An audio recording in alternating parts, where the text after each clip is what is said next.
I've been trying to think of an exceptionally witty and clever metaphor to sum up this game in a single sentence, but with this game, that's a completely impossible task. This is a game where you can explore alien ruins, pilot a drill to break through a wall, interact with an ancient alien script to open up secret compartments, which leads you to a movie theater, which leads you to a void where you don a mech suit and shoot a bunch of eyes with laser blasts.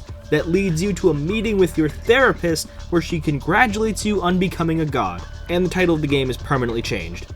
This all happens within 10 minutes of playing the game.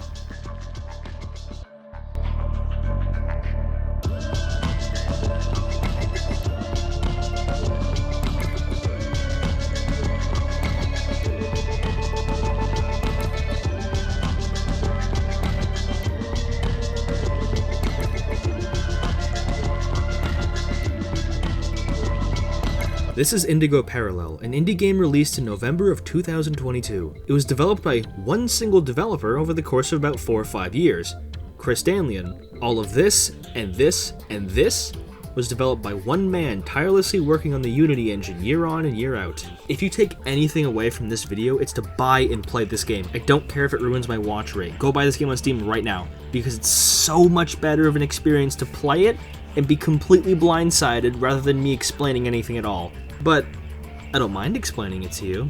I hope you're comfortable because I have quite a bit to say. The sole developer, Chris, is an interesting guy. He was entrenched in the television industry before leaving to pursue game development. Indigo isn't his first game, mind you. He had one prior that I haven't played because trying to get the Quest 2 to connect to the computer is kind of like trying to rig your microwave to explode. So what's this game about? Exploring the Steam page, we're told that we play the role of Tom, someone who is hopelessly in love with someone named Daisy. Who is Tom? This is Tom. Maybe. Who is Daisy? This is Daisy. Maybe. If it wasn't obvious enough, this game is very psychedelic and a lot to take in at once. Don't just take my word for it, the Steam page describes it as such. Take Chris's word for it. The term psychedelic is tossed around more than a blunt, but the term can't be more accurate when its direct inspiration is LSD Dream Emulator. Dream Emulator was an original PlayStation game hailed as a cult classic after it came out only in Japan. It rejects the typical idea of what a video game is and could be by restricting how much the player can do. All you're able to do is just move around and sometimes interact with objects. It's much more of an interactable art gallery than a traditional video game. There isn't really a core objective. Indigo Parallel wears this inspiration on its sleeve. Despite being made in the obviously more advanced Unity engine, all you must do is walk around and interact with the E key or left mouse button to flick switches and press buttons to progress. Even a cursory glance at both games reveal just how closely it follows in LSD's footsteps. Colors are intentionally garishly mishmashed without any consideration to balance or complementing. We've got piss yellows, puke greens, other disgusting colors brought front and center to make you feel as uneasy as possible. The texture work is doing a lot of the heavy lifting for said uncomfortable feeling. Flesh and body parts and mechanical tubes and platings are bolted together haphazardly. Let's talk about this wall, for example. These little cubes are clumped together like Lovecraftian sardines. The faint hues of distorted flesh almost reach through the screen to assault your nose. The eyes, I think they're eyes, perhaps they're chocolate starfish, are always watching you. Eyes are something that constantly show up. You're always being watched in some form, either by floating eyes in the distance or part of the fantastical landscapes you're walking through. Distorted faces are something you're gonna have to get used to. Eyes, mouths, and lips take great interest in observing you wherever you choose to go. The environments you walk around easily switch from theme to theme like the tide of the ocean. Ancient temples, movie theaters, forests, and space all merge and blend into each other with a way that clashes so offensively that it wraps back around to being seamless. The backgrounds and foregrounds are often stock photos woven around and above you. Everything about this game makes you feel small and insignificant in the face of the impressive breadth of the world around. Tom's delusions about religion and being observed and judged are at the forefront of his mind, which loops into the steps he takes around it. He's always being pursued by the Buddha, haunted by ghosts formed from his scattered and shattered memories of the people he once knew.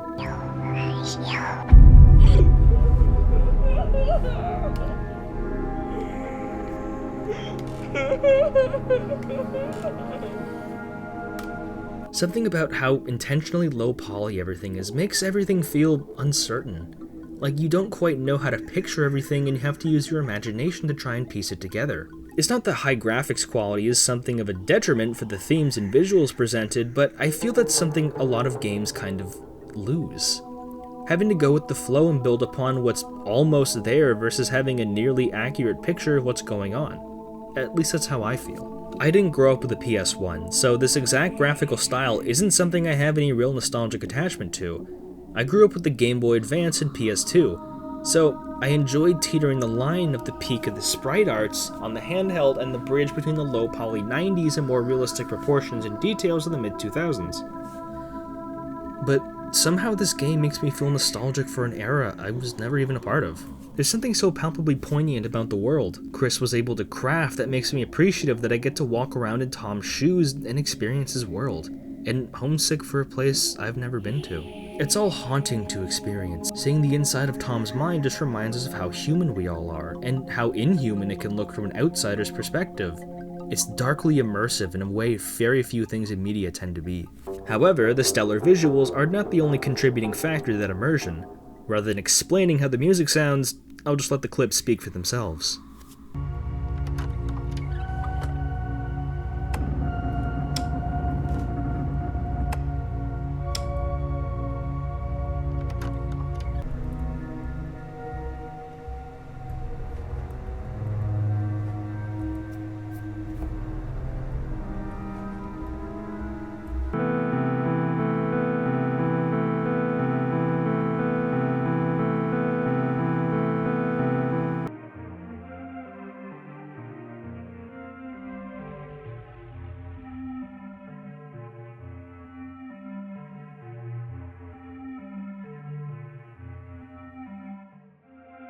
The music was composed primarily by Decim1? Someone quite experienced in the field of music. Don't just take my word for it, here's his YouTube channel talking about it.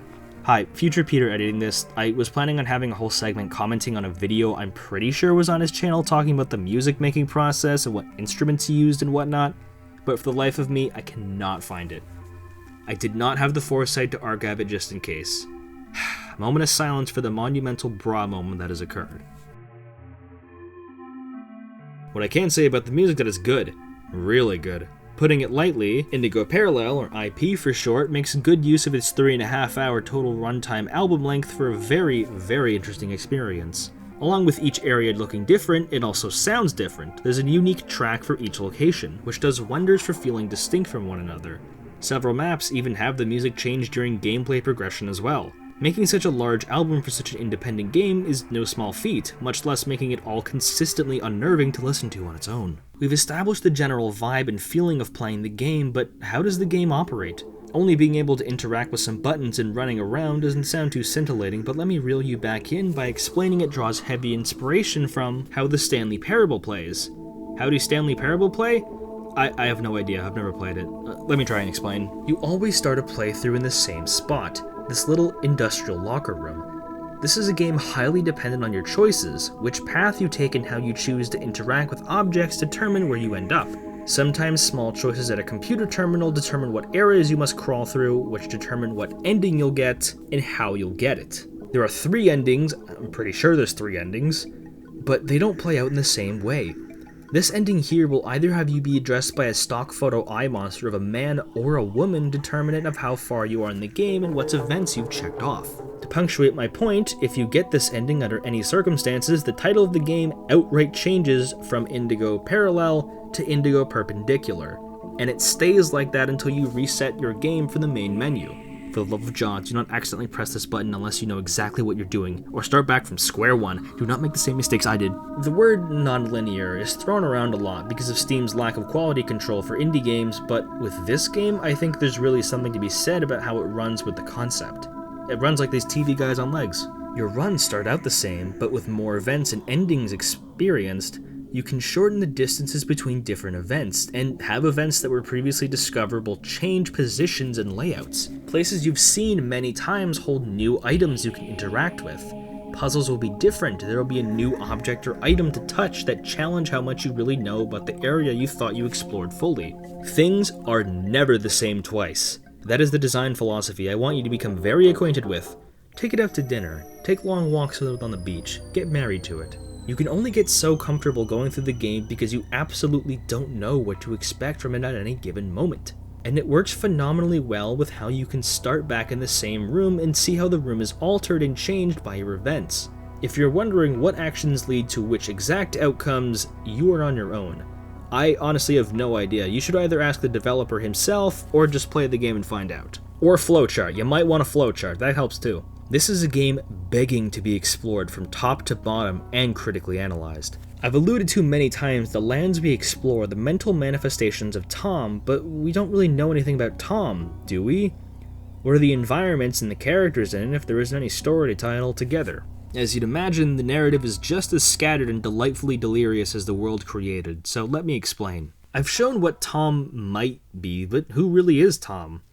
If the narration is to be believed, he was seemingly an ordinary guy working a boring office job for a company that specializes in some kind of virtual reality augmentation technology. One day, Tom became completely obsessed with the story he was writing, so obsessed that he stopped showing up for work and his health, both physical and mental, began to rapidly decline. When he was on the brink of exhaustion, he found that all the pages he had written down for were actually blank. At his wit's end, he was convinced by his computer monitor to throw himself off the balcony onto the floor, which he does. There's a lot of questions raised by this brief backstory. Tom's history of working in VR could easily pass the entire game as some sort of digital simulation, and there is some narration to back up that example.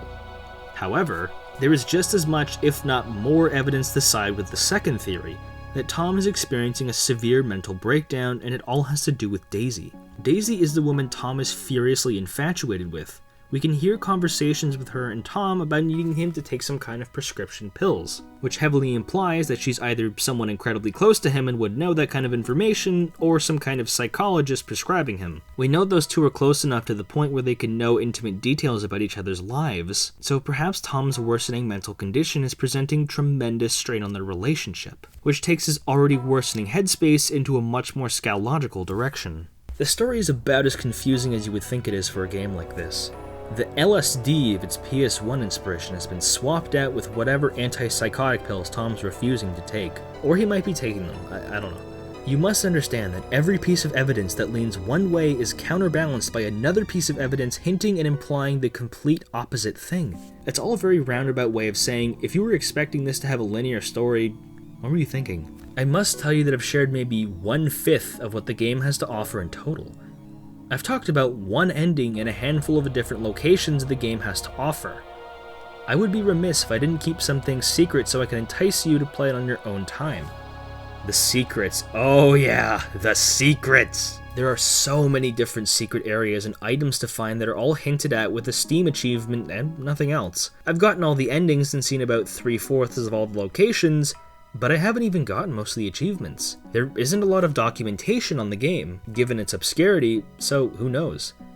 Maybe you'll be the first to find something only the developer knows about. The game took me about 5 hours to get all the endings, which is a lot more impressive than it may sound. A single developer making the game off the chain and meant to be replayed tends to make games that aren't very long, but you can easily spend hours and hours getting lost in the worlds Chris has crafted. I don't want to spoil anything else, so I'll cut some of that discussion here. What do I rate this game in full? Well, there are some issues I should speak about, because this isn't a perfect game. What are its main issues? Well, there's 2 of them I should bring up. Well, for one,